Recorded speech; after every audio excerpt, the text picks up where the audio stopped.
আশ্বিরের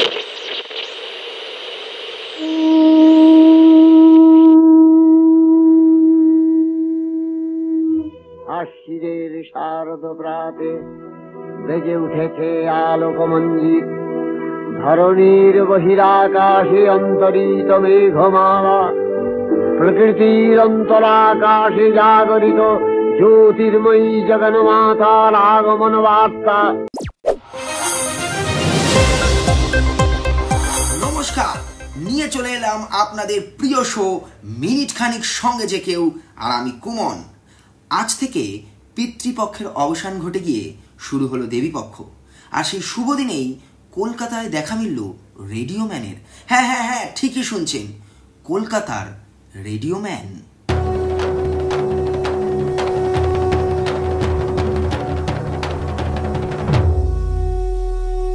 তবে এই radio man super hero নয়। এই রেডিও ম্যান কোনো জাদু বলে বা মন্ত্র বলে পৃথিবীর সমস্ত অশুভকে একা হাতে বিনাশও করতে পারে না। পারে বলতে একা হাতে ভোর রাতে গোটা পৃথিবীর বাঙালির সারা বছরের বেঁচে থাকার লড়ে নেওয়ার সঞ্জীবনী সুধার পাহাড়কে জাগিয়ে দিতে।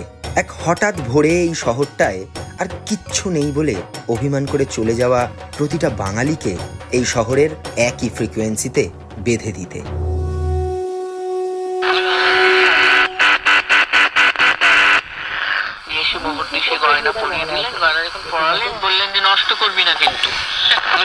রেডিও ম্যানের কণ্ঠে শুনে নি একটু রেডিও ম্যানের গপ্প। আমি নিজে 47 বছর কাজ করছি। এটা বাবার দোকান, 47 সালের দোকান। মানুষের পুরস্কারটা বেশি, মানুষ আমার ভালোবাসে, আমাকে পুরস্কার দেয়। কাশিরাপাড়ার একটা বয়স্ক লোক এসেছিল, উনি প্রতিমধ্যে বুঝতে পারিনি, ওনাকে অন্য কাজ ফেলে আমি ওনার কাজটাই করে দিয়েছি। চার্জ পাইনি বেশি, 20 টাকা মতো নিয়েছি তার কাছ থেকে। উনি 100 ছিলেন না। কাশিরাপাড়া ভদ্রলোক, আজ উনি নেই। ওনার ছেলে আমার কাছে এসছে, এই পুজোর পরে আগে এসছে, রেডিও দিয়ে গেছে, আমি কাজ করছি। এই যে ছেলেমেয়েরা ফটো তুলতে আসে, যারা এই ছেলেমেয়েরা ফটো তুলতে, এরাই আমাকে ডাকে কাকু রেডিও ম্যান, এই নামটা দিয়েছে। আমার আনন্দ পাই, ভালো লাগে, খারাপ না। ওই নামে পরিচিত হয়ে গেছি, আমার নামে কেউ চেনে না এখন।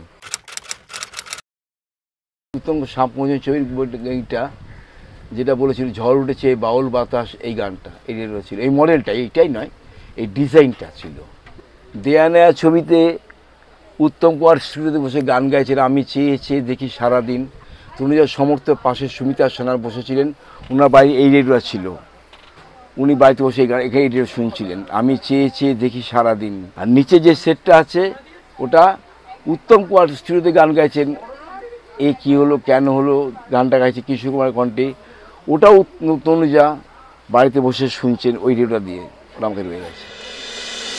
ইচ্ছা থাকবে পশ্চিমবঙ্গের হিমালয় পার্বত্য সংলগ্ন কিছু জেলায়, এছাড়া গাঙ্গেয় পশ্চিমবঙ্গের সমস্ত জেলাতেই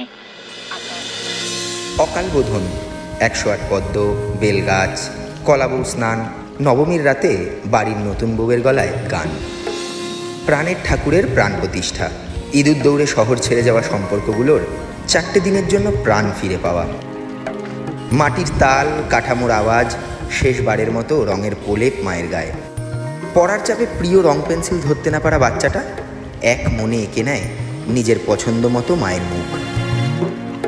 বুড়িয়ে যাওয়া একটা শহর, কিচ্ছু নেই, কিছু হবে না একটা শহরে 4টে দিনে অনেকগুলো বেঁচে থাকার, জীবনকে বেঁচে নেওয়ার এক গাদা মুহূর্তকে একটা ফ্রিকোয়েন্সিতে পর সাজিয়ে দেয় রেডিও ম্যান। আমার আপনার অকেজো বাড়ির ধুলোয় পড়ে থাকা রেডিওটাকে সঠিক টিউন করিয়ে দেয় রেডিও ম্যান। তারপর দ্রুত কেটে যায় একটা রাত। এবারের মতো কাজ শেষ রেডিও ম্যানের। এবার পর্দার সুপার হিরোদের মতোই কাজ শেষে পুটলি গুটিয়ে ঘরে ফেরার পালা তার। শুধু যাওয়ার আগে মায়ের দিকে তাকিয়ে তার একটাই কথা বলার, আমার হলো সারা, তোমার হলো শুরু।